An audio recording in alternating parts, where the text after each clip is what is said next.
Hello viewers, আসসালামু আলাইকুম। রাকিস lifestyle থেকে আবারও চলে আসলাম নতুন আরেকটি ভিডিও নিয়ে। So welcome to my new blog. হঠাৎ করে অফিসে বসে থেকে দেখি অঝোর ধারায় বৃষ্টি হচ্ছে। মনে হচ্ছিল যেন ঝমঝম করে বৃষ্টিটা নেমে গেল।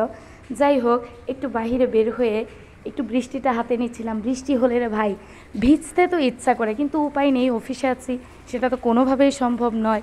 যাই হোক, একটু একটু করে সামনে এগোচ্ছিলাম, দেখলাম আমাদের ফলসারটা প্রায় একটা সুইমিং পুলের মতোই হয়ে গেছে।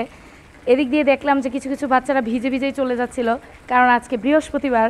ওরা ভিজে ভিজে মজা করে আনন্দ করে বাসায় যাবে, কারণ পরশু শুক্রবার ক্লাস নেই, শনিবার বন্ধ, দুইটা বন্ধ পেয়ে গেছে।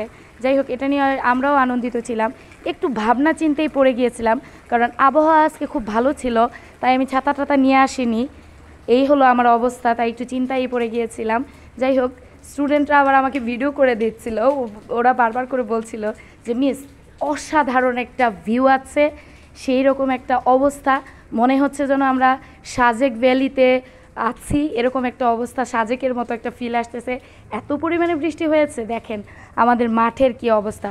সবচেয়ে বড় জিনিস হলো, এটা আমাদের পুবাইল মিরের বাজার সংলগ্ন আমাদের হাড়েজালি উচ্চ বিদ্যালয়ের সামনে রেল লাইনটা, একটা লাইন পুরো পানিতে ডুবে গিয়েছে, এরকম একটা অবস্থা। তাই একটু জুম করে দেখানোর চেষ্টা করছিলাম। বেশি করে দেখতে হলে প্লিজ আমার চ্যানেলে সাবস্ক্রাইব করে দিবেন। সবাই ভালো থাকবেন।